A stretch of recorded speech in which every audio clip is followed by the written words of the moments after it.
Hi friends, मेरा नाम है अमित। आज मैं आपको chapter 1 electric charges and field का पार्ट 7 पढ़ा रहा हूँ। इसके 6 पार्ट में डाल चुका हूँ। तो हम शुरू करते हैं। आज हम पढ़ेंगे कुछ कूलॉम्स लॉ के एग्जाम्पल, जो कि आपका कॉन्सेप्ट बहुत स्ट्रॉन्ग कर देंगे। और हम कूलॉम्स लॉ पढ़ने से पहले कुछ कूलॉम्स लॉ के इंपॉर्टेंट की पॉइंट्स जान लें, जो बहुत जरूरी है कूलॉम्स लॉ अप्लाई करने से पहले। सबसे पहले मैंने आपको कूलॉम्स लॉ के बारे में बताया था कि जब भी 2 point charge Q1 and Q2 r distance पर हों, तो उनके बीच में जो लगने वाला फोर्स, जिसे हम इलेक्ट्रिक फोर्स बोलते हैं, उसे हम कूलॉम्स लॉ से निकालते हैं। कूलॉम्स लॉ से फाइंड करते हैं। और उसका फॉर्मूला क्या होता है, जो मैं आपको बता चुका हूँ, कि Q1 into Q2 upon r²। ये तो मैं आपको बता ही चुका हूँ। लेकिन मैंने आपको क्या बोला था, की पॉइंट यहाँ पर ये है, Coulomb's law is valid only for point charge. Valid only for point charges, यानी कूलॉम्स लॉ किन के लिए वैलिड है? 2 पॉइंट चार्ज के लिए। ओके। सेकंड, ये दोनों पॉइंट चार्ज कैसे हैं? रेस्ट पर हैं, यानी charges should be at rest, तभी आप फोर्स निकाल सकते हो। और तीसरा पॉइंट, कूलॉम्स लॉ 10⁻⁻15 मीटर की नीचे वाली डिस्टेंस पर वैलिड नहीं है। ये एटॉमिक लेवल के बहुत अंदर चले जाते हैं, वहां पर कूलॉम्स लॉ वैलिड नहीं होता है। ये एक्सपेरिमेंटली फाइंड किया गया था। बाकी हर प्रैक्टिकल एप्लीकेशन में कूलॉम्स लॉ वैलिड होता है, हमारे लिए हर जगह वैलिड होगा। ओके। ये 3 पॉइंट आपको याद रखना है कि कूलॉम्स लॉ कहाँ का वैलिड नहीं होता है। अब हम आपको एक और पॉइंट बताने वाले हैं कि यदि सपोज दैट हमारे पास एक बॉडी है A, एक बॉडी है B। ओके। इनके बीच, इन पर चार्ज है कुछ, मान के चलो पॉजिटिव चार्ज है दोनों पर। हमने इनके बीच की डिस्टेंस R है, तो आप देख सकते हैं पॉजिटिव चार्ज इन दोनों के बीच रिपल्सिव फोर्स लगेगा। बट चूंकि ये चार्ज पॉइंट चार्ज नहीं है, मतलब बहुत बड़ी जगह पर फैले हुए हैं ना, तो यहां पर हम कूलॉम्स लॉ नहीं लगा सकते। Not valid. कूलॉम्स लॉ क्या है? वैलिड नहीं है यहां पर। क्यों? क्योंकि ये जो चार्ज है ना, बहुत जगह फैले हुए हैं, एक पॉइंट पे कॉन्सेंट्रेट नहीं है। लेकिन हम ऐसा कब कर सकते हैं? जब ये सारे चार्ज एक पॉइंट पर हो या एक पॉइंट पे वैलिड हो। मतलब ये चार्ज होना चाहिए पॉइंट पे होना चाहिए पूरे चार्ज, तभी वैलिड है। क्योंकि ये चार्ज बहुत जगह फैले हुए हैं, बहुत ज्यादा स्पेस ऑक्यूपाई किए हैं, तो इसीलिए इन दोनों के बीच में कूलॉम्स लॉ नहीं लगा सकते। लेकिन आप एक काम कर सकते हैं, सपोज दैट अगर ये A बॉडी है और ये B बॉडी है, सेमी बॉडी है, इन पे कुछ चार्ज है, मान के चलो पॉजिटिव चार्ज। ओके। इनके बीच की डिस्टेंस R। अगर if R is much much much much much greater than size of charge bodies.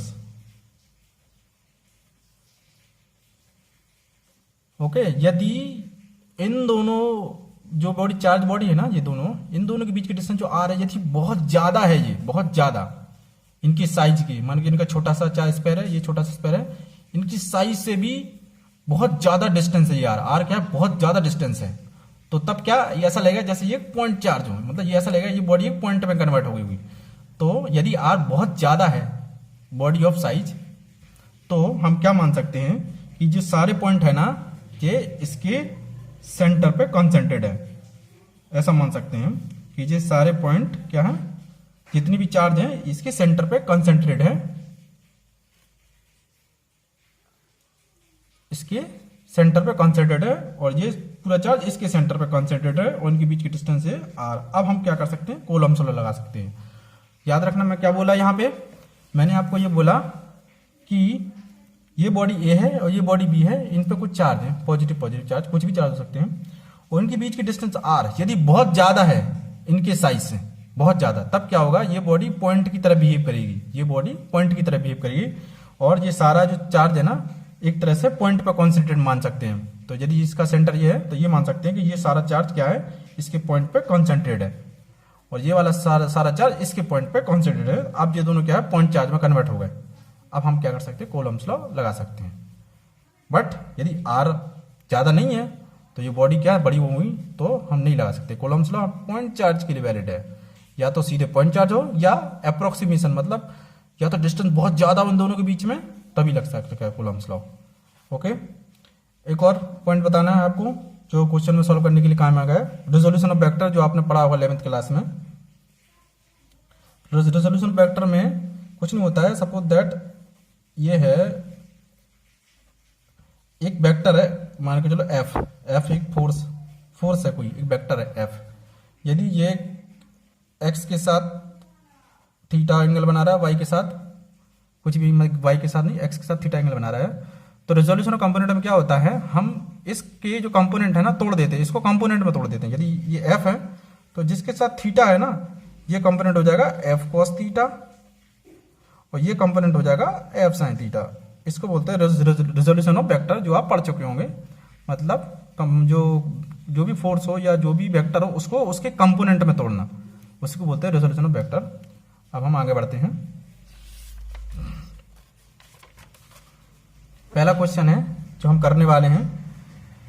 Okay, तो आप क्वेश्चन या तो आपको स्क्रीन पे भी शो कर रहा होगा, वहां से भी देख सकते हैं, और यहाँ पे भी लिखा हुआ है। यदि आपको समझ नहीं आ रहा हो तो आप स्क्रीन पे भी देख सकते हैं। क्वेश्चन ये है कि दो चार्ज है 2 माइक्रोकूलम और एक चार्ज यहाँ पे 3 माइक्रोकूलम। क्वेश्चन ये बोल रहा है कि आपको जो 3 माइक्रोकूलम चार्ज है इस पर टोटल फोर्स निकालना है। ओके, और इस पर जो फोर्स लग रहा है वो कहाँ लग रहा है उसकी डायरेक्शन निकालनी है। तो सॉल्व करते हैं। देख सकते हैं कि आप यहाँ पे पॉजिटिव चार्ज है 2 माइक्रोकूलम, यहाँ पे 3 माइक्रोकूलम पॉजिटिव चार्ज है, तो इन दोनों के बीच में पॉजिटिव चार्ज रिपल्सिव फोर्स लगेगा। तो रिपल्सिव फोर्स ये लग रहा है, repulsive force F. 2 microcoulomb 3 microcoulomb इस पे भी लगेगा इस डायरेक्शन में, लेकिन हमें उससे मतलब नहीं है, हमें इस पे कैलकुलेट करना है। और ये दोनों भी पॉजिटिव चार्ज है, इन दोनों के बीच रिपल्सिव फोर्स लगेगा, वो भी बाहर की तरफ लगेगा। ओके, इस पे भी लगेगा इस डायरेक्शन में, इस डायरेक्शन, लेकिन हमें इससे मतलब नहीं है, हमें इस पे निकालना है। आप देख सकते हैं ये थीटा है तो ये एंगल भी थीटा होगा, vertically opposite angle are equal, आपने पढ़ा होगा ज्योमेट्री। ये थीटा है तो ये भी थीटा होगा। मैंने थोड़ी देर पहले आप देख सकते हैं 2 माइक्रोकूलम 3 माइक्रोकूलम, इन दोनों के बीच में क्या फोर्स लग रहा है, F. 2 microcoulomb 3 microcoulomb semi charge है तो सेमी फोर्स लगेगा, तो ये भी एफ। ये समझ आया। अब देखिए, मैंने आपको थोड़ी देर पहले रेजोल्यूशन ऑफ वेक्टर बताया था कि आपको कंपोनेंट में तोड़ना है। ये एक्स एंगल, ये एफ है ना, ये इसके साथ थीटा बना रहा है, तो ये कंपोनेंट क्या हो जाएगा, इस डायरेक्शन में ये कंपोनेंट हो जाएगा क्या, एफ कॉस थीटा। ओके, और इस डायरेक्शन में क्या हो जाएगा, एफ साइन थीटा। सिमिलरली ये वाला फोर्स है, ये वाला इसके साथ थीटा बना रहा है एक्स डायरेक्शन के साथ, तो इसका भी कंपोनेंट इस डायरेक्शन में क्या हो जाएगा, एफ कॉस थीटा। और इसके एक परपेंडिकुलर पे होगा, वो क्या होगा, एफ साइन थीटा। ओके, तो आप देख सकते हैं कि जो दो कंपोनेंट है, एक एफ साइन थीटा इधर है और एक एफ साइन थीटा नीचे है, तो ये दोनों अपोजिट डायरेक्शन में है, तो ये कैंसिल हो जाएंगे, नेट इफेक्ट 0। और इसका एक कंपोनेंट इधर एफ कॉस थीटा, इसका एक और कंपोनेंट इससे आया एफ कॉस थीटा, तो टोटल कितना कंपोनेंट हो गए, 2f cos थीटा। यानी इस वाले चार्ज पे जो फोर्स लग रहा है वो कितना लग रहा है, 2f cos थीटा। तो फोर्स ऑन 3 माइक्रोकूलम कितना है, 2f cos थीटा। ओके, तो बराबर हो जाएगा 2 इंटू एफ। एफ क्या है, इलेक्ट्रिक फोर्स, वो क्या होता है, k into Q1 into Q2 upon R square into cos theta. Okay, तो यहां से सॉल्व करिए। 2 इंटू के की वैल्यू कितनी है, 9 इंटू 10⁹। Q1 ये है और ये Q2 है, ये दोनों चार्ज सेम ही है, ये भी Q1 है। ओके, तो Q1 की वैल्यू कितनी है, 2 माइक्रोकूलम, 2 इंटू 10⁻6 कूलम। Q2 की वैल्यू कितनी है, 3 microcoulomb, 3 into 10⁻6 upon R square. इन दोनों के बीच की डिस्टेंस हमें निकालना है, कौन सी, ये दोनों के बीच में ये फोर्स, चाहे इधर से निकाल लो चाहे इधर से, बात एक ही है क्योंकि दोनों फोर्स सेम ही है। तो इन दोनों के बीच की डिस्टेंस कैसे निकालेंगे, ये 4 है और ये 3 है, पाइथागोरस थ्योरम लगाएंगे तो ये कितना आ जाएगा, 5 मीटर। तो 5 का square into cos theta. Okay, समझ आया? तो यहां से आप सॉल्व करेंगे तो आपका आएगा 2 into 2.16 into 10⁻³ into cos theta. अब आप कीजिए कॉस थीटा की वैल्यू निकालिए, यहां से निकालिए। कॉस थीटा बराबर क्या हो जाएगा? ट्रायंगल देखिए, ये ट्रायंगल, ये वाला ट्रायंगल देख लीजिए। कॉस थीटा बराबर क्या होता है? B upon H. बी कितना है? 4 मीटर, 4/5। ओके, तो बराबर हो जाएगा 2 इंटू 2.16 इंटू 10⁻³ इंटू 4/5। आप इसको कैलकुलेट करेंगे तो आपका आंसर आएगा 3.5 इंटू 10⁻³ न्यूटन। ओके, तो आप समझ गए होंगे। क्वेश्चन स्क्रीन पे भी शो कर रहा है, वहां से भी देख सकते हैं। अब हम नेक्स्ट क्वेश्चन की तरफ बढ़ते हैं। नेक्स्ट क्वेश्चन है आपको जो स्क्रीन पे भी शो कर रहा होगा, आप उससे देख सकते हैं, पढ़ सकते हैं। साथ में यहाँ मैं आपको सॉल्व भी करूंगा और बताऊंगा भी। आप वहां से भी पढ़ सकते हैं, मैं यहाँ भी समझाता हूँ। ये क्वेश्चन है कि दो चार्ज हैं, एक यहाँ पर रखा हुआ है 4e और एक चार्ज है e। आप जानते हैं e की वैल्यू कितनी होती है, मैं तो आपको बताया हूँ 1.6 इंटू 10⁻19 कूलम। ये तो आप जानते ही होंगे। ओके, तो इससे कोई मुझे तो बता रहा हूँ कि चार्ज है। ओके, वो कैसा है? पॉजिटिव चार्ज है। ओके, तो दो चार्ज हैं, एक 4e एक e, और इन दोनों के बीच की डिस्टेंस है a। अब क्वेश्चन बोल रहा है कि एक थर्ड चार्ज है, वो हम थर्ड चार्ज इन दोनों के बीच में कहीं रख देते हैं तो वो इक्विलिब्रियम कंडीशन में आ जाता है। मतलब वो चार्ज इन दोनों बीच में एक जगह है, वहां ऐसी जगह है, वहां पर हम रख देते वो चार्ज, तो वो चार्ज उसी जगह रहता है, हिलता नहीं है। फॉर एग्जाम्पल मान के चलो मैंने एक चार्ज यहां पर रख दिया, वो चार्ज ये है Q, मैंने x डिस्टेंस पर रख दिया यहां से। ओके, यहां से x डिस्टेंस पर रख दिया, तो ये चार्ज यहीं पर है, ना तो इधर जा रहा है ना इधर जा रहा है। आपको पता है कि कूलम्स लॉ की वजह से क्या होगा? फोर्स लगेगा तो क्या होगा? चार्ज मूव करने लगेंगे, करेंगे नहीं? फोर्स लगता है तो कोई चार्ज किसी चीज पे अगर आप फोर्स लगाएंगे तो मूव करेगी नहीं। तो क्वेश्चन बोल रहा है कि ये दो चार्ज है ना, ये वाले और ये वाले, तो इन दोनों को फिक्स किया गया है। ठीक है, किसी एक्सटर्नल एजेंसी से इन दोनों चार्ज को फिक्स कर दिया है। अब एक तीसरा चार्ज हम यहां लाए, कहीं पर रख दिया, वो भी मूव नहीं कर रहा है। ओके, तो आपको पता है कि ये चार्ज 4e है और ये चार्ज Q है। इन दोनों के बीच में कौन सा फोर्स लगेगा? रिपल्सिव फोर्स, बाहर की तरफ। तो ये दोनों के बीच के बाहर की तरफ इधर लगेगा इस पे, और इन दोनों के बीच में भी फोर्स लगेगा, वो भी इस डायरेक्शन में लगेगा। दोनों अपोजिट डायरेक्शन में लगेंगे, मतलब इसमें दो फोर्स लग रहे हैं। ये मान के लो ये है पॉइंट चार्ज, एक इसके द्वारा लग रहा है, इस वाले के द्वारा, इसको आप F1 मान लीजिए, और एक इसके द्वारा लग रहा है, इसको आप F2 मान लीजिए। आपको समझ आ रहा है? मैं दोबारा समझाता हूं। क्वेश्चन ये है कि दो चार्ज हैं 4e और e, उन दोनों के बीच में डिस्टेंस a है, एक तीसरा चार्ज है, हमने उन दोनों की जगह एक ऐसी जगह रख दिया है कि वो चार्ज इक्विलिब्रियम में आ गया, मतलब मूव नहीं कर रहा है वो कहीं पे, उस पर नेट फोर्स 0 आ रहा है। तो चार्ज कब मूव सकता है? यदि ये एक चार्ज है, पर मान के चलो एक चार्ज Q है, यदि आप उस पर कुछ फोर्स लगाएंगे ना तो क्या होगा? ये मूव करने लगेगा। लेकिन ये चार्ज कब मूव नहीं करेगा? जब दोनों जगह से बराबर फोर्स लगे। मतलब मान के चलो इस चार्ज पे Q है ना, इस पे इस डायरेक्शन पे फोर्स लग रहा है एक, और एक इस डायरेक्शन पे फोर्स लग रहा है। मान के चलो इस डायरेक्शन में F1 लग रहा है और इस डायरेक्शन में F2 लग रहा है। यदि ये वाला फोर्स ज्यादा हो जाएगा ना तो चार्ज यहां भाग जाएगा, यदि ये वाला फोर्स ज्यादा हो जाए तो चार्ज यहां भाग जाएगा। मान के चलो दोनों ही बराबर हो गए, दोनों ही फोर्स बराबर हो गए, तो क्या होगा? चार्ज कहीं नहीं जाएगा, वो यहीं के यही रहेगा। इसको बोलते हैं इक्विलिब्रियम कंडीशन। उस टाइम क्या होता है? इस पर फोर्स 0 हो जाता है, नेट फोर्स इस पर 0 हो जाता है। नेट फोर्स 0 मीन्स F1 इधर लग रहा है और इस साइड ये इधर लग रहा है, तो minus F2 is equal to 0। तो F1 बराबर F2, नेट फोर्स 0 हो जाता है। या आप ये मान सकते हैं कि दोनों साइड बराबर फोर्स लग रहा है इस पे। ओके, अब इसी के माध्यम से हम सॉल्व कर सकते हैं। तो क्वेश्चन बोल रहा है कि वही डिस्टेंस बताना है कि वो क्या डिस्टेंस है, मतलब वो चार्ज हमने कहाँ पे रखा है, उसकी हमें डिस्टेंस निकालनी है, पोजिशन निकालनी है।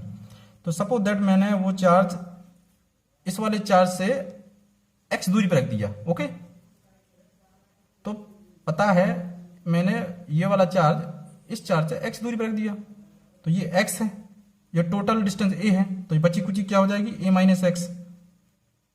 ये चार्ज है ना क्यू, देख रहे हैं ना आप, यहां से एक्स डिस्टेंस पर रखे हुए हैं और टोटल डिस्टेंस ए है, तो इसकी दूरी इस चार्ज से कितनी हो जाएगी, ए माइनस एक्स। ओके, तो इसके द्वारा ये ई चार्ज है, इस पे फोर्स लगेगा वो इस तरफ लगेगा। ओके, इसके द्वारा इस पे जो फोर्स लगेगा वो इस तरफ लगेगा, तो ये क्यू चार्ज है। ओके, एक इसके द्वारा इस पे जो फोर्स लग रहा है ना रिपल्सिव, वो इस डायरेक्शन में लग रहा है, तो मैं इसको F1 मान लेता हूँ। इसके द्वारा इस पे फोर्स लग रहा है रिपल्सिव फोर्स, पॉजिटिव पॉजिटिव है, तो इस डायरेक्शन में लग रहा है। इसको मैं F2 मान लेता हूँ, मतलब इसको 2 वाला मान लेता हूँ, इसको 1 वाला मान लेता हूँ। इसके द्वारा जो फोर्स लग रहा है ना 1 F1, वो इस डायरेक्शन में लग रहा है, ये यहाँ पर है, ये 2 वाला चार्ज। इसके द्वारा इस पर फोर्स लग रहा है रिपल्सिव फोर्स, इस साइड लगेगा, तो ये F2 है। अब हम क्या करें, इन दोनों फोर्स को बराबर कर देंगे, तो क्या हुआ, ये चार्ज मूव नहीं करेगा। ओके, यही तो फॉर्मूला, यही तो कॉन्सेप्ट है, तो सॉल्व कर सकते हैं। स्टार्ट करते हैं, पहले तो हम F1 निकालते हैं। F1 बराबर क्या हो जाएगा, F1 कौन सा फोर्स है, इसके द्वारा इस पे लग रहा है, तो कैसे निकालेंगे, K इंटू Q1, Q1 मतलब ये 4E इंटू Q2, यानी ये वाला Q अपॉन डिस्टेंस का स्क्वायर। इन दोनों के बीच की डिस्टेंस क्या है, हमने मान के चलो x डिस्टेंस पर रख दिया, तो इन दोनों के बीच की डिस्टेंस क्या है, x का स्क्वायर।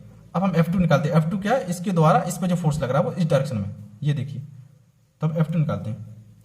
तो F2 कितना आ जाएगा, same K into Q1, Q1 मान के चलो Q है, और Q2 कितना है, E, और इन दोनों के बीच की डिस्टेंस क्या है, a माइनस एक्स, देख सकते हैं, इसका स्क्वायर।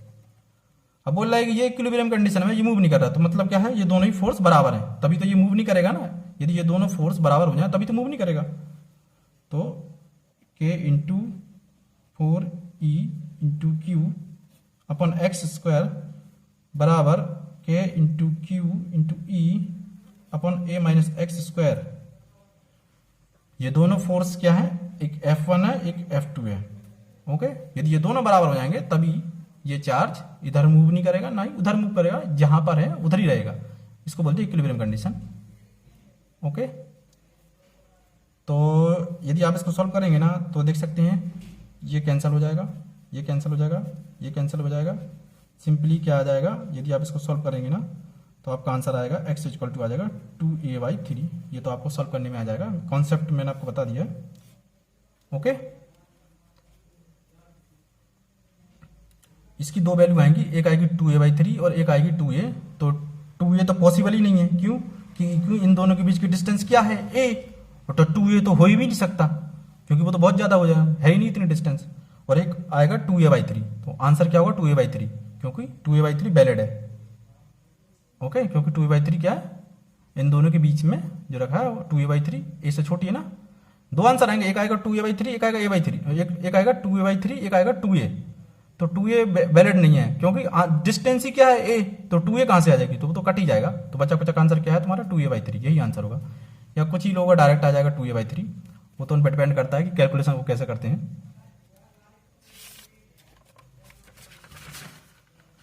एक और क्वेश्चन है जो आपके क्वांटाइजेशन ऑफ चार्ज पे बेस है, उसको देखते हैं हम। चलिए तो फिर हम इस क्वेश्चन को देखते हैं। क्वेश्चन क्या है आप पढ़ लिए, स्क्रीन पे भी शो कर रहा है, वहां से भी पढ़ सकते हैं, दोनों जगह से पढ़ सकते हैं। यदि आपको यहाँ पे सही नहीं समझ आ रहा हो, सही दिख नहीं रहा हो, तो आप स्क्रीन पे लगा होगा उससे भी देख सकते हैं। तो क्वेश्चन ये है कि एक बॉडी है, उस पर पहले से ही चार्ज है कितना, -6.5 माइक्रोकूलम मान लीजिए, इसको Q1 मान लीजिए।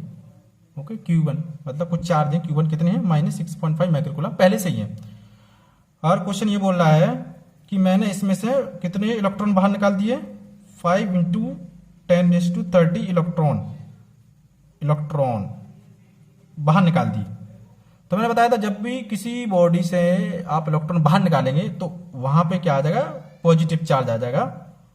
ओके, और ये ऑलरेडी नेगेटिव चार्ज है, तो क्वेश्चन बोल रहा है कि बाद में आपको ये बताना है कि टोटल चार्ज कितना है। तो चलो वही करते हैं। आपको मैंने क्वांटाइजेशन ऑफ चार्ज पढ़ाया था, ये क्वांटाइजेशन ऑफ चार्ज का फॉर्मूला जानते हैं, ये कहाँ पर होता है, जब भी इलेक्ट्रॉन एक जगह से दूसरी जगह जा रहा हो ना, तो वहां पर यूज होता है कि कितना चार्ज आ गया वो आप निकाल सकते हैं यदि इलेक्ट्रॉन कितने निकले हों। तो क्वेश्चन बोला इलेक्ट्रॉन कितने निकले, इतने, हमें चार्ज निकालना है, तो निकालते हैं। Q इंटू एन, एन क्या है नंबर ऑफ इलेक्ट्रॉन, कितने इलेक्ट्रॉन निकले हैं 5 इंटू 10⁻30 इलेक्ट्रॉन, 5 इंटू 10⁻30 इंटू ई की वैल्यू कितनी है 1.6 इंटू 10⁻−19 कोलम। आप इसको सॉल्व करेंगे तो कितना आ जाएगा 16 पंचे 80 8 और इंटू 10⁻⁻6 यानी 8 माइक्रो कोलम।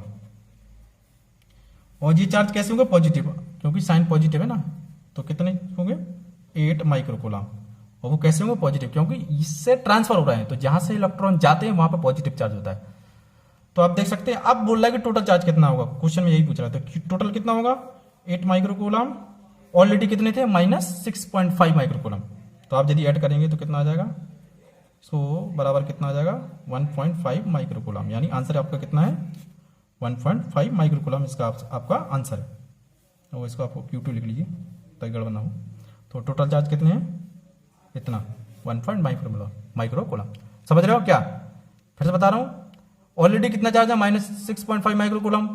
क्वेश्चन बोल रहा है कि मैंने इसमें से कुछ इलेक्ट्रॉन निकाल दिए। आपको पता है जब भी हम इलेक्ट्रॉन निकालते हैं तो उस बॉडी में पॉजिटिव चार्ज आते हैं, पॉजिटिव चार्ज आ जाते हैं, लेकिन कितने हैं वो हमें निकालना है। तो इस फॉर्मूले से लगाइए Q = एन, एन क्या नंबर ऑफ इलेक्ट्रॉन ट्रांसफर, कितने ट्रांसफर हुए 5 इंटू 10⁻30 इंटू ई की वैल्यू कितनी है 1.6 इंटू 10⁻⁻19। तो इसको सॉल्व करेंगे तो Q2 मान लीजिए इसको, Q2 बराबर कितना आ जाएगा 8 माइक्रो कोलम। ओके, यानी कितने चार्ज आ गए 8 माइक्रो कोलम, वो भी पॉजिटिव चार्ज। ऑलरेडी कितने थे -6.5 माइक्रो कोलम। अब जब दोनों को कंबाइन करेंगे ना, नेट चार्ज आप इसको क्यों नेट चार्ज बोल सकते हैं, नेट चार्ज मतलब टोटल चार्ज। तो मैंने पहले बताया था सिस्टम, आपको बताया था मैंने बेसिक प्रॉपर्टी ऑफ चार्ज में, कि जब किसी सिस्टम में बहुत सारे चार्ज हो तो आपको टोटल चार्ज कैसे निकालना है, सिंपली ऐड कर दो। 8 माइक्रो कोलम पॉजिटिव है और ये माइनस के हैं, तो इन दोनों को ऐड कर दो तो कितना आ जाएगा 1.5 माइक्रो कोलम। ओके, बढ़िया क्वेश्चन था। एक क्वेश्चन ये है, ये बहुत ही बढ़िया क्वेश्चन है। ये क्वेश्चन आपके एडवांस टाइप का है, जो आपके जेई एडवांस या जेई मेन में पूछा जा सकता है। तो क्वेश्चन ये है कि दो छोटे छोटे पार्टिकल हैं पॉइंट टाइप के, बहुत स्मॉल पार्टिकल पॉइंट टाइप के, और दोनों का मास सेम है, दोनों पे ही सेम चार्ज है, जिसकी वैल्यू है 10⁻⁷ कोलम। दोनों का मास सेम ही है 5 ग्राम। इसको आप केजी में कन्वर्ट कर दीजिए तो 5 इंटू 10⁻³ किलोग्राम। सब ऐसा यूनिट में कन्वर्ट कर लीजिए, किसी एक यूनिट में होना चाहिए, या तो ऐसा यूनिट या CGS यूनिट, किसी एक यूनिट में होना चाहिए। ओके, ये ध्यान रखना, जब भी कोई कैलकुलेशन सॉल्व कर रहे हो तो सारे कैलकुलेशन एक किसी यूनिट, फंडामेंटल यूनिट में होना चाहिए, या तो ऐसा यूनिट में या CGS या कोई भी। तो क्वेश्चन ये बोल रहा है कि दो पार्टिकल है MM, दोनों पे चार्ज QQ, दोनों के बीच की डिस्टेंस 10 सेंटीमीटर, इसको आप बराबर R कर दीजिए। और दोनों ही क्या है, एक टेबल पे रखे हुए हैं और टेबल पे रफ सरफेस है। तो आपको पता है कोई भी रफ सरफेस हो फ्रिक्शन फोर्स लगाती है यदि कोई बॉडी उस पर हो। तो आपको पता है कि ये दोनों क्या है पॉजिटिव चार्ज, देख सकते हैं 10⁻⁷ कोलम पॉजिटिव, ये दोनों कैसे पॉजिटिव चार्ज। तो पॉजिटिव के बीच में क्या होता है, रिपल्सिव फोर्स होता है, रिपल्सिव फोर्स। और रिपल्सिव फोर्स कहाँ लगा है, इन दोनों के बीच की डिस्टेंस कितनी है, ये R, ये नीचे लिखो ये। और रिपल्सिव फोर्स कैसा लगेगा, इसी लाइन के अलोंग लगेगा, जो सेंटर है ना, जो पार्टिकल है ना, इन दोनों की लाइन ज्वाइन कर लो तो फोर्स इन पे लगेगा, वो कहाँ लगेगा, इस डायरेक्शन में लगेगा। ये क्या है आपका इलेक्ट्रिक फोर्स। ओके, इन दोनों के बीच में रिपल्सिव फोर्स लगेगा F, इलेक्ट्रिक फोर्स। ओके, अगर अट्रैक्टिव होता तो अंदर की तरफ लगता। ठीक है, अब आपको पता है कि ये टेबल एक सरफेस पर रखा हुआ है, रफ सरफेस, कोई भी सरफेस हो उसकी, उस पर कुछ फ्रिक्शन लगता है। ओके, वो कुछ फ्रिक्शन लगाती है। इस पर आपको पता है कि इन दोनों के बीच रिपल्सिव फोर्स लग रहा है, तो जब फोर्स लगेगा तो ये मूव करने की कोशिश करेगी। आपको पता है जब आप किसी बॉडी पे फोर्स लगाएंगे तो वो बॉडी उस डायरेक्शन में मूव करने लगती है, लेकिन ये बॉडी मूव नहीं कर रही है। क्वेश्चन बोल रहा है कि ये बॉडी लिमिटिंग इक्विलिब्रियम है, मतलब ये अभी आपको मूव नहीं कर रही है। ये क्यों मूव नहीं कर रही है, क्योंकि आपको पता है इन दोनों के बीच में क्या है, फ्रिक्शन फोर्स लगेगा, क्योंकि ये बॉडी एक रफ सरफेस पर रखी हुई है, तो इस रफ सरफेस पे एक फ्रिक्शन फोर्स लगेगा F। ओके, तो ये फ्रिक्शन फोर्स क्या कर रही है, इस बॉडी को आगे जाने से रोक रही है, क्योंकि इस पर फोर्स लग रहा है इलेक्ट्रिक फोर्स, तो ये मूव होगी। बट फ्रिक्शन फोर्स क्या कर रहा है, इसको उतना ही फोर्स लगा रहा है जितना इधर है, तो इसी कारण ये मूव नहीं कर रही है। तो ये बोलते हैं लिमिटिंग इक्विलिब्रियम, मतलब जस्ट मूव करने वाला है। क्वेश्चन बोल रहा है कि ये लिमिटिंग इक्विलिब्रियम में है, इसका मतलब ये है कि ये बॉडी बस मूव ही करने वाली है, लेकिन मूव नहीं कर पा रही, क्योंकि ये फ्रिक्शन फोर्स लग रहा है, वो उतना ही फोर्स लगा रहा है जितना इलेक्ट्रिक फोर्स लग रहा है, और दोनों क्या है अपोजिट डायरेक्शन में, इधर है और एक इधर है। ये दोनों ही बराबर है, इसीलिए ये मूव नहीं कर पा रही है। तो क्वेश्चन बोल रहा है आपको कोफिशिएंट ऑफ फ्रिक्शन फाइंड करना है। कोफिशिएंट ऑफ फ्रिक्शन मतलब म्यू की वैल्यू निकालनी है। आप पता है कोई भी सरफेस हो उसकी कुछ वैल्यू होती है, कुछ कोफिशिएंट फ्रिक्शन बोलते हैं उसको, उसकी वैल्यू होती है म्यू। म्यू निकालना है हमको। म्यू कैसे निकालेंगे? आपको पता है ये फ्रिक्शन फोर्स इधर लग रहा है और ये फोर्स इधर लग रहा है, ये बॉडी मूव नहीं कर रही, इक्विलिब्रियम में, मतलब ये दोनों फोर्स बराबर ही हैं। तो फ्रिक्शन फोर्स बराबर क्या हो जाएगा? Electric force. ये दोनों के बीच में जो फोर्स लग रहा है ना वो इलेक्ट्रिक फोर्स है ना। ये किसी एक बॉडी का डायग्राम बना लीजिए, चाहे आप इसका बना लीजिए चाहे इसका बना लीजिए, दोनों ही सेम बॉडी है तो सेम ही फिनोमेना घटित होंगी, दोनों सेम ही इवेंट होगी। जितना फ्रिक्शन इधर लगेगा उतना ही फ्रिक्शन इधर लगेगा, क्योंकि दो ही बॉडी सेम ही है, सेम ही बॉडी और सेम ही सरफेस पे है। तो फ्रिक्शन फोर्स बराबर एफ। फ्रिक्शन फोर्स का फॉर्मूला क्या होता है आपने पढ़ा ही होगा, मैं आपको बता देता हूँ। फ्रिक्शन फोर्स इक्वल टू क्या होता है? Mu into N. एन क्या है? Normal action. Normal action ground पर रखी हो तो नॉर्मल एक्शन की तरह ऊपर लगेगी और इसका वेट होगा कुछ mg। तो नॉर्मल ऊपर लगेगा, mg नीचे लगेगा। तो आपको नॉर्मल फोर्स निकालना है। तो नॉर्मल फोर्स कैसे निकालेंगे? आपको पता है ये बॉडी बाई डायरेक्शन में मूव ही नहीं कर रही है, तो बाई डायरेक्शन में क्या होगा? नेट फोर्स जीरो होगा। तो ऊपर वाला फोर्स आप पॉजिटिव मान लीजिए, नीचे वाला फोर्स नेगेटिव मान लीजिए। तो ऊपर कौन सा फोर्स लग रहा है? नॉर्मल, तो नॉर्मल पॉजिटिव है। नीचे क्या है? mg। नीचे की ओर वाला फोर्स नेगेटिव मान लीजिए, mg बराबर क्या हो जाएगा? जीरो। तो n बराबर mg। आपकी नॉर्मल रिएक्शन निकल आई। तो फ्रिक्शन फोर्स क्या हो जाएगा? बराबर म्यू n कितना निकला? mg। ओके, समझ आया? यहाँ पर इस डायरेक्शन को आप y मान लीजिए, इस डायरेक्शन को x मान लीजिए। ऊपर वाले फोर्स को पॉजिटिव मान लीजिए और नीचे वाले फोर्स को नेगेटिव मान लीजिए। तो ऊपर नॉर्मल लग रहा था तो इसीलिए हमने पॉजिटिव लिया, और ये अपोजिट डायरेक्शन लग रहा था नीचे की तरफ, क्योंकि y ऊपर है और mg नीचे की तरफ लग रहा है तो हमने नेगेटिव ले लिया। और तो आपको बताया ये बॉडी मूव ही नहीं कर रही बाई डायरेक्शन में, तो बाई डायरेक्शन में क्या होगा? नेट फोर्स जीरो होगा। तो आप ये लगाएंगे। तो ये तो सब आपका बेसिक है, 11th क्लास में पढ़ चुके होंगे। ओके, तो n बराबर म्यू जी आ गया और फ्रिक्शन फोर्स क्या है? म्यू इंटू mg आ गया। ओके, और ये किसके बराबर है? फ्रिक्शन फोर्स इलेक्ट्रिक फोर्स के बराबर। तो फ्रिक्शन फोर्स कितना निकला हमारा? Mu mg is equal to F. Electric force कितना है? इलेक्ट्रिक फोर्स इन दोनों के बीच में ये वाला रिपल्सिव फोर्स कितना है? कैसे निकालते हैं? k into Q one into Q two upon R square बराबर क्या हो जाएगा? 9 इंटू, रुकिए आप अभी k लिख दीजिए, इंटू क्यू वन क्या है? q, क्यू टू भी क्या है? q। देखते दोनों पे सेम ही चार्ज है, अपॉन आर स्क्वायर। तो सॉल्व करेंगे तो कितना आ जाएगा? Mu M G equal to हो जाएगा K Q square upon R square. Okay, अब इसको आप यहां से आपको म्यू की वैल्यू निकालनी थी, कोएफिशिएंट फ्रिक्शन। तो यहां से यदि आप सॉल्व करेंगे तो यहां से म्यू की वैल्यू कितनी आएगी? K Q square upon M G into R square. Solve करो इसको, डायरेक्ट वैल्यू रख दो, आपका आंसर आ जाएगा। तो कितना है? 9 इंटू 10⁹ इस के की वैल्यू होती है, मैंने आपको बताया था जब मैं कॉलम्स ला पढ़ाया था। 9 इंटू 10⁹ इंटू क्यू की वैल्यू कितनी है? 10⁻⁷ और क्यू का स्क्वायर है तो 10⁻⁷ का स्क्वायर अपॉन एम कितना दिया है? 5 into 10⁻³ kg। 5 into 10⁻³ into R कितना दिया? 10 सेंटीमीटर। इसको आप मीटर में कन्वर्ट कर लीजिए, तो मीटर में कन्वर्ट करेंगे तो ये इतना हो जाएगा इसका स्क्वायर। और यदि आप इसको सॉल्व करेंगे तो आपका आंसर आ जाएगा 0.18। मैं इसको पहले से ही सॉल्व करके बैठा हूँ, मुझे इसके सारे वैल्यू याद हैं, आप इसको चेक भी कर सकते हैं। यदि गलती हो तो मुझे बता सकते हैं, लेकिन आपको कॉन्सेप्ट समझना है। कॉन्सेप्ट क्या है? इन दोनों के बीच में इलेक्ट्रिक फोर्स लग रहा है, इलेक्ट्रिक फोर्स की वजह से क्या होगा? ये चार्ज इधर मूव करने की कोशिश करेंगे और ये वाला चार्ज उधर मूव करने की कोशिश करेगा। लेकिन फ्रिक्शन फोर्स क्या कर रहा है? इनको मूव नहीं करने दे रहा है, बैलेंस कर रहा है। तो ये फोर्स इधर लग रहा था, फ्रिक्शन फोर्स उतना ही लग रहा है जितना इधर है। इसी कारण क्या है? ये दोनों इक्विलिब्रियम कंडीशन में आ चुके हैं और मूव नहीं कर रहे हैं। ये दोनों फोर्स बराबर हो चुके हैं तो क्या ये बॉडी मूव नहीं करेगी। ये मैं आपको बता चुका हूँ, इसको बोलते हैं इक्विलिब्रियम कंडीशन। जब किसी बॉडी पे यदि अपोजिट डायरेक्शन दो फोर्स बराबर लगेंगे तो वो बॉडी मूव नहीं करेगी। या नेट फोर्स बॉडी यदि बॉडी पे नेट फोर्स जीरो है तो वो बॉडी भी मूव नहीं करेगी।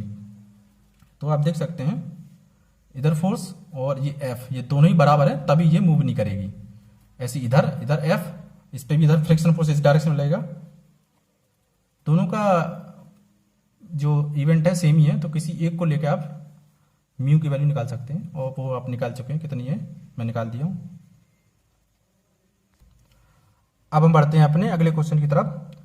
ये क्वेश्चन है ना, ये थोड़ा एडवांस लेवल का है, और ये ऐसे क्वेश्चन जेईई एडवांस में पूछे जाते हैं। तो ये क्वेश्चन सीबीएसई बोर्ड के लिए नहीं है, ये क्वेश्चन केवल जेईई मेन के लिए, जेईई मेन और जेईई एडवांस टाइप के लोगों के लिए है। तो वो इस क्वेश्चन को देखें, ये बहुत ही है इंपॉर्टेंट क्वेश्चन है। इसमें बहुत सारे कॉन्सेप्ट हैं, बायोएंसी फोर्स का कॉन्सेप्ट भी है इसमें, इलेक्ट्रिक फोर्स का कॉन्सेप्ट भी है इसमें, फ्री बॉडी डायग्राम का भी कॉन्सेप्ट है इसमें, नेट फोर्स यानी इक्विलिब्रियम कंडीशन का भी कॉन्सेप्ट है। 4 कॉन्सेप्ट हैं। एडवांस वाले ऐसे क्वेश्चन पूछते हैं, उनमें कई कॉन्सेप्ट वो एक साथ मिला देते हैं। तो ये क्वेश्चन उनके लिए है जो जेईई एडवांस जेईई मेन की तैयारी कर रहे हैं, सीबीएसई बोर्ड के लिए नहीं है ये। यदि सीबीएसई बोर्ड वाले को भी देखना है तो वो भी देख सकते हैं।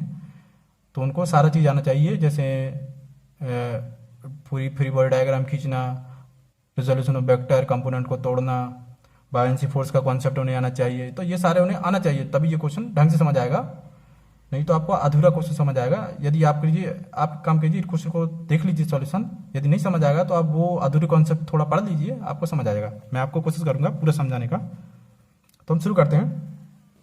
क्वेश्चन ये है कि आपको स्क्रीन पे भी शो कर रहा होगा, उधर से भी देख सकते हैं क्वेश्चन उधर ही देखना पड़ेगा, इधर लिखा नहीं है, सॉरी। क्वेश्चन आपको स्क्रीन पे शो कर रहा है, देखिए। तो क्वेश्चन आप देख लीजिए, पढ़ लीजिए, बहुत इंपॉर्टेंट क्वेश्चन है, ध्यान से पढ़िए। हम इधर आपको सॉल्यूशन करते हैं। क्वेश्चन ये है कि 2 बलून है, ये 2 बलून है, रेड रेड देख रहे हैं ना आप, ये बलून है, दोनों ही बलून क्या है, स्ट्रिंग से बंधे हुए हैं। और वो स्ट्रिंग कहाँ पे बंधी हुई है, एक वेट से एक किसी बॉडी से बंधी हुई है जिसका वेट है W। ओके, ठीक है।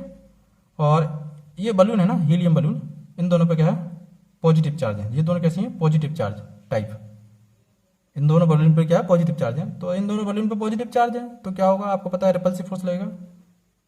तो रिपल्सिव फोर्स इलेक्ट्रिक फोर्स है, ये इस पे भी लगेगा।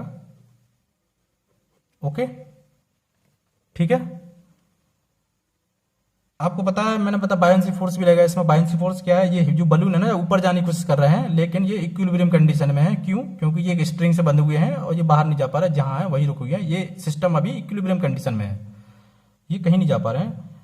इन पर बायोएंसी फोर्स लग रहा है। बायोएंसी फोर्स कौन लगा रही है, एयर लगा रही है। क्यों? क्योंकि ये बलून एयर के अंदर डूबे हुए हैं। एयर जो कि फ्लूइड है, वो ऊपर की तरफ फोर्स लगा रहा है, जिसको हम बोलते हैं बायोएंसी फोर्स। जैसे आपको पता है, जब भी कोई बॉडी किसी फ्लूइड के अंदर डूबती है तो उस पर बायोएंसी फोर्स लगता है ऊपर की तरफ, तो वो ऊपर मूव करने की कोशिश करती है। इसी तरह ये हीलियम बबल भी एक एयर में डूबे हुए हैं, जो कि फ्लूइड है, इस पर एक फोर्स लग रहा है ऊपर की तरफ।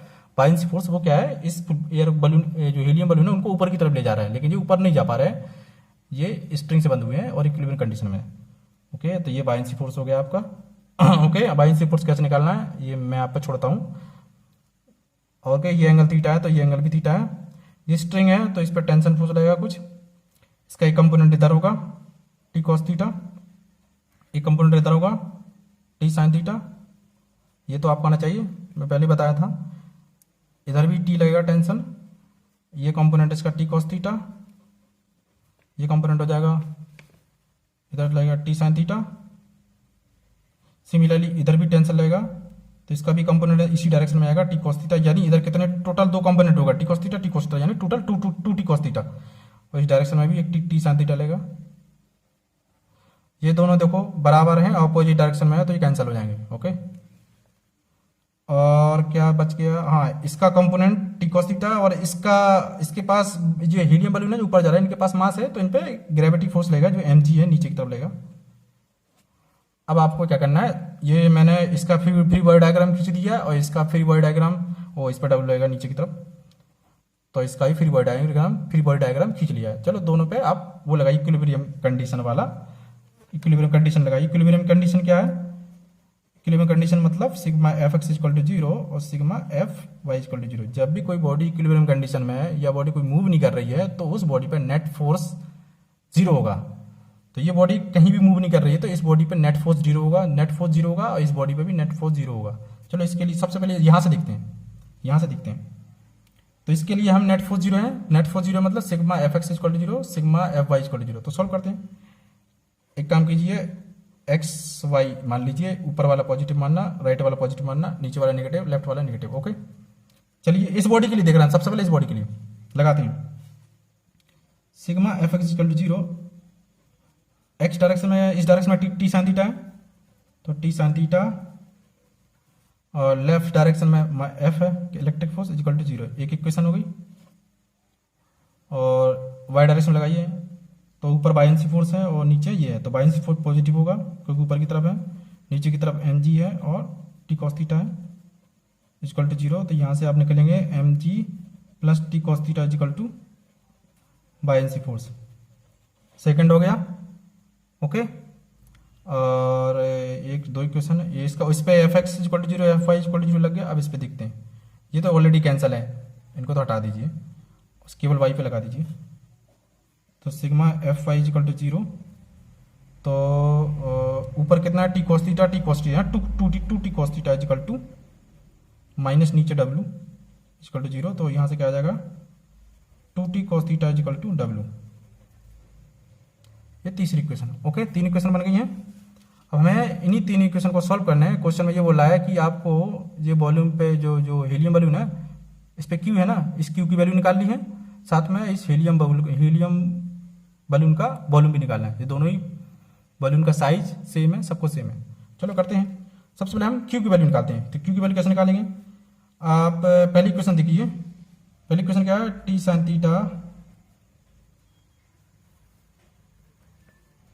Sign theta equal to F.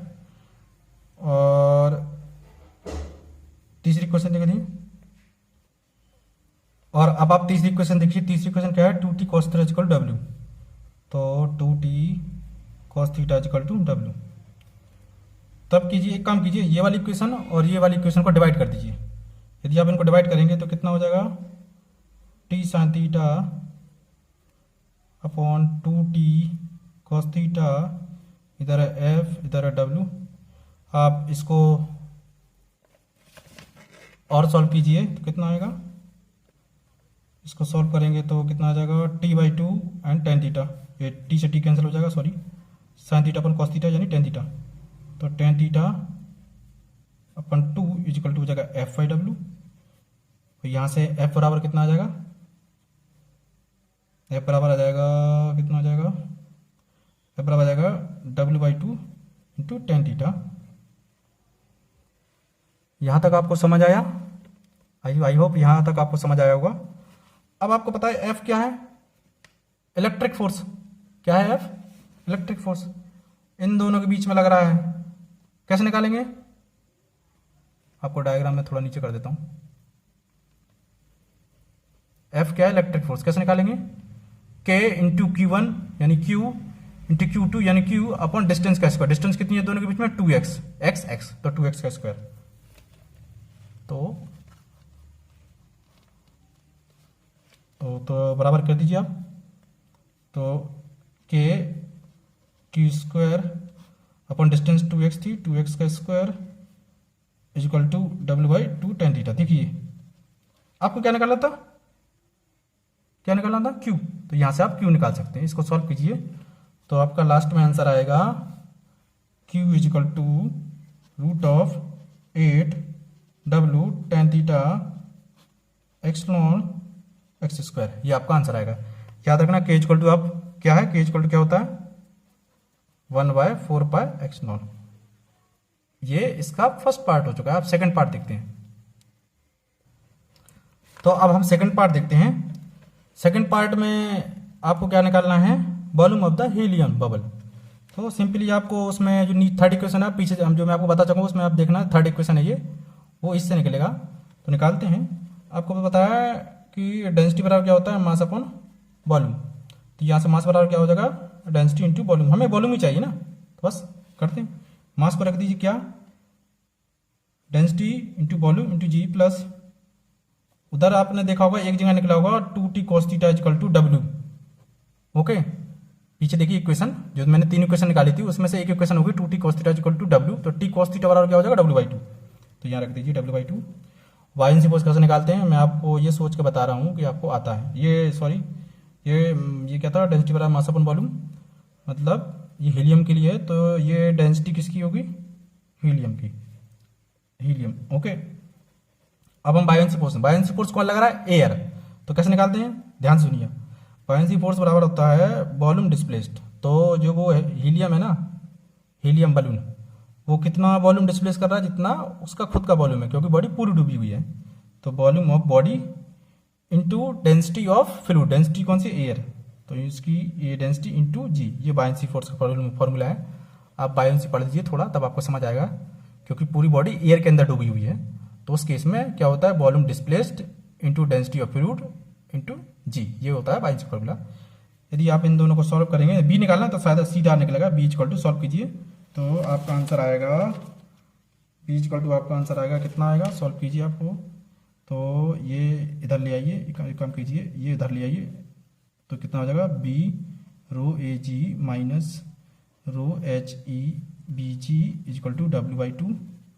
तो यहाँ से बी निकालिए तो बी बराबर कितना हो जाएगा, W/2 इंटू जी, कोष्टक में आ जाएगा रो ए रो हीलियम। ये आपका वॉल्यूम निकल आया, हो गया सॉल्व। ओके, चलिए अब हम लास्ट क्वेश्चन देखते हैं, इसके बाद लेक्चर ओवर करते हैं। लास्ट क्वेश्चन है, लास्ट एग्जाम्पल, एग्जाम्पल ये है कि एक बॉडी है जिसके ऊपर कुछ चार्ज है Q। ओके, Q, इस बॉडी को एक अनचार्ज बॉडी से टच किया गया। ओके, और उस बॉडी को जब इससे टच किया गया, अनचार्ज बॉडी, इस पर कोई चार्ज नहीं है। मैंने आपको पहले बता चुका हूं, जब भी कोई चार्ज बॉडी को आप अनचार्ज बॉडी से टच करेंगे तो कुछ चार्ज उधर चला जाता है। कितना चला जाता है वो इलेक्ट्रिक पोटेंशियल पर डिपेंड करता है, वो मैं आपको बाद में पढ़ाऊंगा, जब इलेक्ट्रिक पोटेंशियल का चैप्टर पढ़ेंगे तब हमसे पता चल जाएगा कि कितना चार्ज चला गया है। वो जब बताऊंगा, जब इलेक्ट्रिक पोटेंशियल पढ़ाऊंगा उस समय पता चल जाएगा। ठीक है, यदि हाँ दोनों बॉडी की साइज बराबर है ना, वो वाली बॉडी जो चार्ज है और जो बॉडी चार्ज नहीं है, यदि उन दोनों का साइज बराबर है और उन दोनों को टच करेंगे तो बराबर बराबर चार्ज शेयर हो जाते हैं, याद रखना बस। यदि दोनों की बॉडी की साइज बराबर नहीं है तो फिर वो इलेक्ट्रिक पोटेंशियल पर डिपेंड करेगा, लेकिन खैर वो बाद में देखेंगे। क्वेश्चन आप ध्यान सुनिए, क्वेश्चन क्या है, एक बॉडी है उस पर कुछ चार्ज Q है, दूसरी अनचार्ज बॉडी है, उसको हम लाए और इससे टच कर दिया। ओके, तो टच करने के बाद उसी बॉडी को R डिस्टेंस पे इस बॉडी के सामने रख दिया, और जो फोर्स फाउंड किया गया वो मैक्सिमम फोर्स फाउंड किया गया। तो बोल रहा है find how much charge has transferred और how much charge has gone to other uncharge body, या कितना चार्ज शेयर हो चुका है, आपको वो निकालना। तो चलो करते हैं। आपको इसके लिए थोड़ा सा मैथ का वो लगेगा, dy/dx। आप जानते हैं मैक्सिमम में फोर्स निकालने के लिए क्वेश्चन बोला है कि मैक्सिमम फोर्स, तो इसका मतलब ये है कि आपको मैक्सिमम फोर्स से रिलेटेड है ये। तो कैसे निकालेंगे मैं बताता हूँ, आपको समझ आएगा। तो लेट्स से इस बॉडी पे चार्ज Q है और इस बॉडी को हमने एक दूसरी बॉडी से टच किया। मैंने बताया अनचार्ज बॉडी है, ये कैसी अनचार्ज बॉडी है। ओके, तो मान के चलो टच करने के बाद इसको हटा दिया, तो हटाने के बाद अभी टच किया तो कुछ चार्ज फ्लो होंगे। ओके, तो कुछ चार्ज फ्लो हो गए, तो यही बॉडी है। तो मान के चलो इस बॉडी पे x चार्ज चलेगा, कितने चार्ज चलेगा, x। यदि इस बॉडी पे x चार्ज चलेगा तो इस पे कितना बचे, Q माइनस x। ओके, कितना बचा, Q माइनस x। इस बॉडी पे कितना चार्ज आएगा, x। अब ये दोनों बॉडी कैसी हो गई, चार्ज। इन दोनों के बीच की डिस्टेंस बोल रहा था पहले कि ये r डिस्टेंस पर रख दी हमने। अब जो इन दोनों के बीच में जो फोर्स फाउंड किया गया वो मैक्सिमम फोर्स है। तो आपको पता है कूलम्स लॉ से फोर्स निकालते क्या होता है, K into Q1 into Q2 upon R square. तो F इक्वल टू क्या हो जाएगा, K इंटू Q1 कितना, Q/x into x upon R square. Question बोला था कि ये फोर्स मैक्सिमम है, तो उस समय आप उस कंडीशन के हिसाब से आपको वैल्यू निकालनी है कि कितना चार्ज शेयर करेगा, इस x की वैल्यू निकालनी है जो चार्ज शेयर कर गया है, ट्रांसफर हो गया, कितना चार्ज ट्रांसफर हो गया। चलो करते हैं। तो आपको पता है मैक्सिमम के लिए dy/dx का यूज करते हैं, आपको पता है डिफरेंशिएशन में हमने पढ़ा है, डिफरेंशिएशन कैलकुलस में आपको पता है यदि कोई भी चीज को यदि हमें मैक्सिमम निकालना है तो dy/dx करते हैं। तो बोल रहा है कि मैक्सिमम फोर्स है, तो आपको क्या करना है, x के रिस्पेक्ट पे आप इसको डिफरेंस कर दीजिए तो आपको मैक्सिमम फोर्स निकल आएगा, क्योंकि मैक्सिमम फोर्स बता रहा है ना, मैक्सिमम फोर्स फाउंड किया गया। तो आप एक काम कीजिए, x के रिस्पेक्ट में इसको डिफरेंस कर दीजिए, डिफरेंशिएट कर दीजिए तो मैक्सिमम फोर्स निकल आएगा। तो यदि इसको आप करेंगे तो कितना आएगा, इसको डिफरेंस कीजिए तो कितना आ जाएगा, के कांस्टेंट है, आर कांस्टेंट है, तो ओनली इसका इंटीग्रेशन होगा, क्योंकि कांस्टेंट का कोई इंटीग्रेशन नहीं होता, बाहर आ जाते सारे। तो D Y D X of इस पूरी कंडीशन का, तो के कांस्टेंट आर कांस्टेंट है, D Y D F Y D F अपन डी एक्स को जीरो करना है, तभी आपको जो फोर्स लेगा वो मैक्सिमम में होगा। ओके, उस समय आपको कितना चार्ज शेयर कर गया है वो निकालना है। करते हैं तो कितना है, के कांस्टेंट है, आर कांस्टेंट है, तो के और आर स्क्वायर बाहर आ जाएंगे, ओनली ये है Q minus X into X is equal to zero. समझिए आप। ओके, आपको आता ही होगा ये सब, तो डिफ्रेंसिएशन मैथ का कैलकुलेशन है सिंपल। तो ये कांस्टेंट उस साइड कर देंगे तो जीरो हो जाएंगे, तो सिंपली क्या आ जाएगा, D Y D X of Q minus X into X is equal to zero. तो D Y D X of Q X minus X square is equal to zero.